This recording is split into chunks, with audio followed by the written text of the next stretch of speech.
Now, Kia competes with Ford, Chevrolet, and Toyota in a number of segments, be it the compact sedan, the midsize crossover, or the midsize sedan, among others.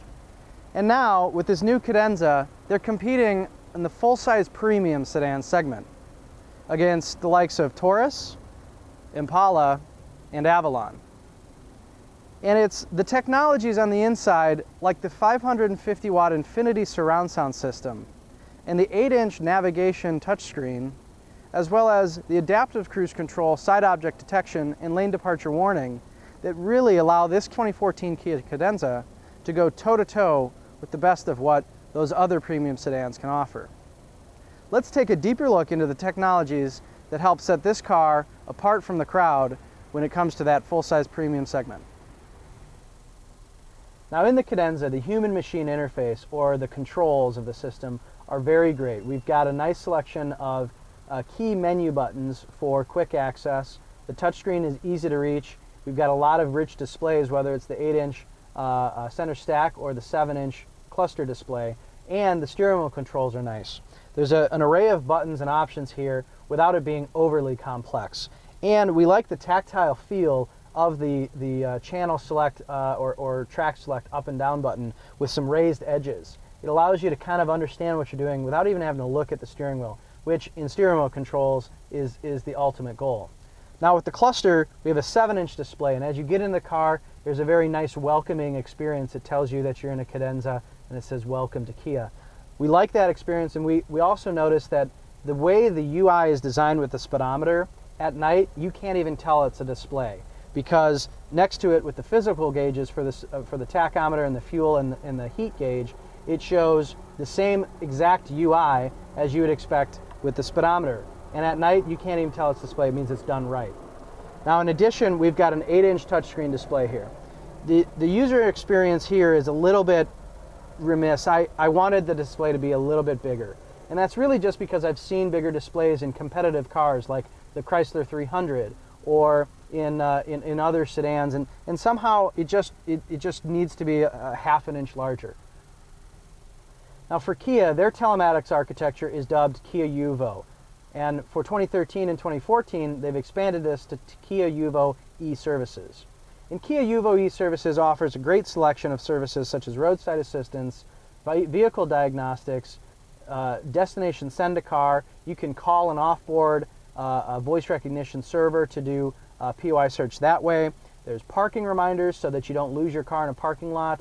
And there's even geofencing, so that if the car drives outside of a particular zone that you've set up, you can have your app on your phone remind you and tell you that the car is driven outside of that particular zone if you want to, say, track your teen drivers or whatnot.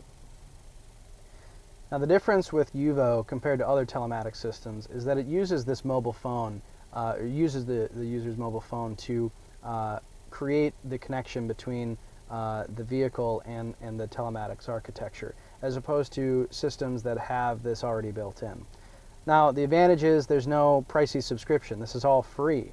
But the disadvantage is that you don't get some of the features like stolen vehicle location, remote door unlock, and some of those remote telemetry features that other systems can offer. Now, we think that eventually Kia will embed some of this technology into the car, but we're not exactly sure what time frame they're at this point, as they're still developing the UVO services, and the variety of services you get here is pretty significant. So again, in terms of active driver assistance systems, the Cadenza's got a rich array of sensors and features which allow it to compete with the best of the segment. In the rear quarter panels, there's 2 radar sensors which help with the side object or blind spot detection. There's indicators in each mirror which help you understand what's actually going on either lane and help you from running into someone. In front of the mirror, we've got a lane departure warning camera. This helps you stay in your lane, and we think it's a little oversensitive, but on the whole helps you be a better driver. And then in the front, in the lower grille, we've got a radar-based sensor for adaptive cruise control with full stop and go. So in traffic, you can set it and forget it. Now, in terms of pricing, the other full-size sedans like the Impala and the Taurus start around $27,000. The Avalon starts at $31,000, and the LaCrosse from Buick starts around $33,000. Now this 2014 Cadenza starts at $35,100, but there's a selection of standard features you just don't get on those other sedans, such as navigation, the Infinity discrete surround sound audio system, the 8-inch display, UVO eServices telematics system, and many others. Now our tester was optioned up with the technology package, which essentially added for $3,000 all of the ADAS technology like the adaptive cruise control, lane departure warning, and side object detection. Now in addition, for an extra $3,000 comes the luxury package on this car, which adds HID headlamps, the 7-inch instrument cluster display, and a whole host of other luxury appointments. Now when it's fully loaded, this vehicle really starts to compete with the higher level trims of the Impala and Taurus, as well as the Avalon and even the Buick LaCrosse for competitive sake.